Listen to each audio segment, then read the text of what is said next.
Hello there, and welcome back to my channel. Today I want to talk about some of the basic things that you would need in your pantry for the upcoming times. With the way things are looking these days, it's always good to think about maybe prepping up just in case. So the first thing we're going to talk about is water. You need water. You can't survive without water. You have to have water. So this is an empty 5-gallon jug of water because the full 5-gallon jug of water is too heavy for me to lift up on this table. So you need water, as much water as you can possibly store. There's a date stamped on these jugs telling you what date they were bottled on, month, day, and year. So just store them appropriately to where you're using them in order by date so your water doesn't go bad. Also, one thing that I thought of that we could do is, if you can afford it, get some Gatorade, Powerade, something like that. Because if your water is depleting and you're running low on water and you can't get any more water, a good thing to have would be some Gatorade or Powerade, to even if you have to water this down to make it last, so you can get some electrolytes in your system to help you stay hydrated on less water. So Gatorade or Powerade would be a good thing to have to keep yourself hydrated. Okay, also I want to talk about your basic baking ingredients. If you have these ingredients, you can make quite a few things out of them if you can't get to the store, whether it's a money thing or you just can't find it in the store anymore. First thing you're going to need is some flour. I've been buying Bob's Red Mill flour. It is a little bit more expensive, but the reason why I've been buying it for a while anyway is because the packaging seems to be a much better package, and the sell-by date is all the way up into the year 24. And so I've been finding it for $3.75, $4 for a 5-pound bag at Bi-Mart. I was finding it, and also at Winco for those prices.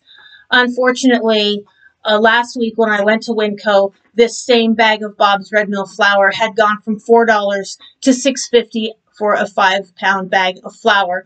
So I resorted to going to Walmart and getting this 5-pound bag of all-purpose flour for a little bit less money. I don't remember what I paid for it. It was about $3. So flour. You need flour. It works as a thickening agent.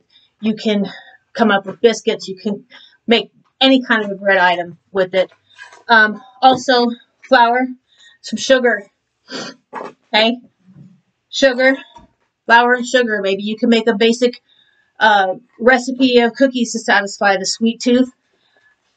Baking powder, salt, and baking soda. These ingredients right here will give you pancakes, tortillas, biscuits. Flour can be a thickening agent for gravies, for biscuits and gravy, for example. Baking soda has a lot of uses other than just cooking, cleaning. You can do, there's like 30 plus uses for baking soda. So baking soda is always good to have. This one I got off of a 50% rack at my local Albertsons store. I don't know why it was there because the sell-by date is all the way up into 2025. But it was reduced down to $1 a box. So I bought a couple boxes of those. Also, you want some old-fashioned oats, either the quick ones or the old-fashioned oats. These come in handy for things as well. Just a bowl of oatmeal. You can grind it up and make flour if you have a food processor. So there's oat flour. If you're getting low on this flour, you can also use this, make a flour out of it, and use it. Cornmeal is also another good thing to have. You can use it for cornmeal mush, which is another breakfast item, or you can have it for any meal, actually. And cornmeal mush, if you have never made it, it's basically just cornmeal and water. Maybe a little bit of salt, some butter if you have it, which I was going to put some oils up here and I forgot to, but butter and some type of cooking oil is good to also have, because when you're making biscuits and stuff like that, you need to have some kind of an oil, whether it be butter or cooking oil, something like that. Also, another good thing to have is powdered milk.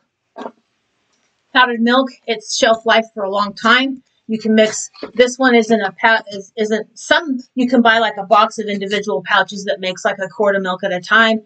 This one is not a pouch. It makes a total of 8 quarts, but you can make a cup at a time if you want to make this last longer, because once you mix it with water, then of course it has a shelf life, 7 to 10 days in the refrigerator. But powdered milk is also a good thing to have in your pantry. Another thing you want to have is dry beans and rice. These have a really long shelf life, and if stored properly, you can actually have this outlive the sell-by date that's on the package.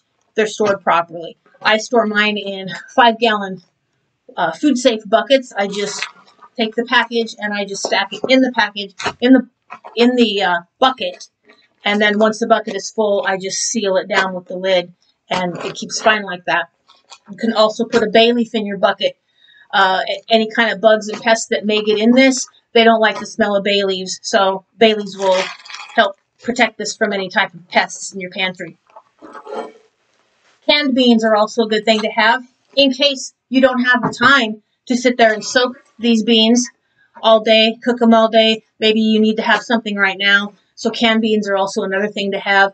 And this is a new can that I haven't gotten to yet, but this can, when I put these in the pantry, I write on my label here the date they expire. This is February 25. It's kind of written over the dark blue label, so you can't really see it, I don't think. But this is easier, so when you go to the pantry, you can see the date, and it's easier to put things in your pantry and store it by date so nothing goes outdated in your pantry. Another thing you want to have is pasta. I've got some penny and some elbow mac pasta is also another good thing to have in your pantry. You can do a lot of things with it. It's a food stretcher, just like your rice is another food stretcher if you're feeding a lot of people. Here I have some canned meats. We've got some Spam. I buy the light, just kind of cut down on the fat and stuff, but Spam is a good thing to have. And this can right here, there's only 2 of us, so this can right here will make several meals and feed us for a few days just on this one can mixed with some pasta, something like that. Pasta. I've got some tuna fish here. Tuna fish is always good to have. Again, you can mix it with pasta. You can mix it with, you can make a sandwich out of it. You can make like a white sauce with your flour and have like some sort of a creamed tuna on some biscuits. This is canned chicken, another good thing to have in your cupboard. We have some corned beef. Corned beef is also good to have. And just plain old roast beef. This one is good until 6/24, year 24. So these canned goods will last a long time in your pantry. And actually, I think I bought this can last year because the dates on the canned meats now go up into year 26, 27.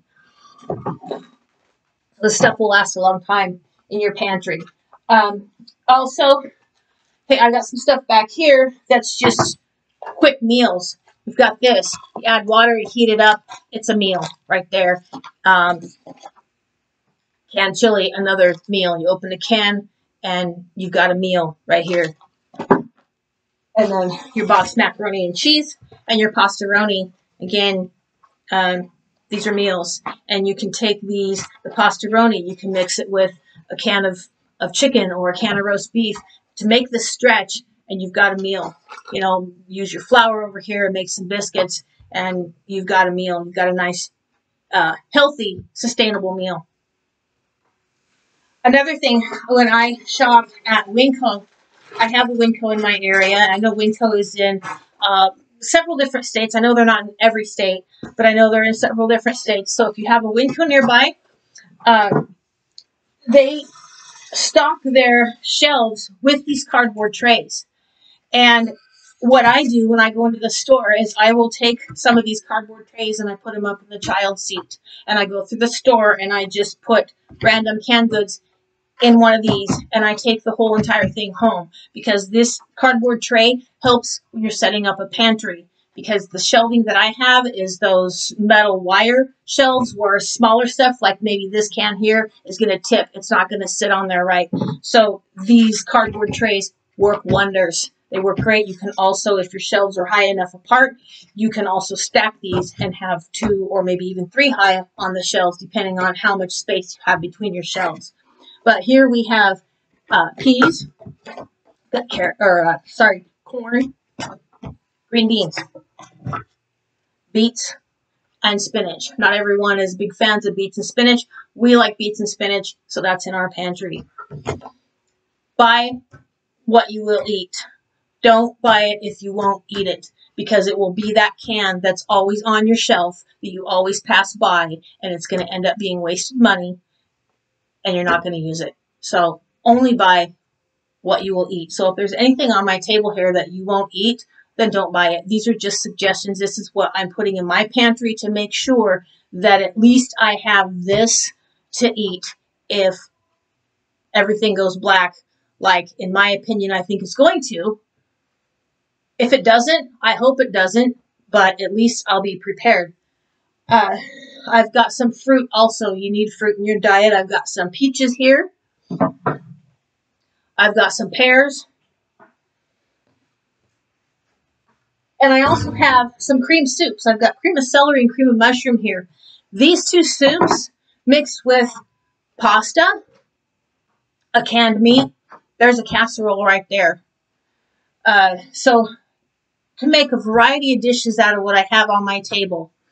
If you can't get to the store, if you don't have the money to spend at the store because the prices are too high, these are some items to have in your pantry. If you only have $10, then only spend $10.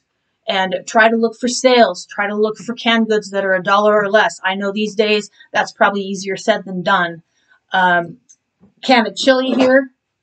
I used to find this at Winco standard, always 98 cents a can. Now I'm lucky to find it for $1.68 on sale. So prices are going up. They're not gradually going up. They are jumping up. Like my flour over here, $4 for a bag of flour. And 2 weeks later, it's $6.50 for the same bag of flour. So if you see something that you can afford and it's an okay price range or it's on sale, I suggest buy it now. Because next time when you decide I should have bought it, so you go back to buy it, I guarantee you it's going to be more money than it was when you first found it. Now, I have a couple people that I know tell me that they think I'm going a little bit too extreme on this prepping. But you know what?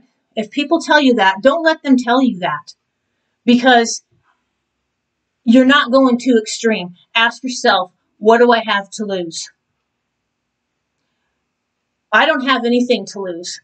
If I have the money, even if it's $10 a week, if I have the money to go out and buy some of this stuff and continue adding and adding and adding, I have absolutely nothing to lose. These sell-by dates are good for a few years out, depending on which product you're talking about. And I know that prices are going to continue going up with the way our economy is going. So if it never happens, and if it never happens to where you go to the store and there's just the store is closed down, there's nothing, at least I know I'm going to be at home, even if it's a can of chili every day or a box of macaroni and cheese until I am so sick of it. At least I will have something to eat that I bought ahead of time instead of fighting the people in the stores over that last can of corn. Or there's only 2 boxes of mac and cheese and you got 5 people ahead of you and they want $5 for it. Okay, so that's what you need to ask yourself when you have people tell you that you're going too extreme, you're going overboard, or maybe you're telling yourself that I don't need to do this because nothing's going to happen to me, or I'll put it off until next week. Just ask yourself, what do I have to lose by putting something in my pantry for just in case? And always make sure that you have water. Water is the most important thing, and your basic food products right here.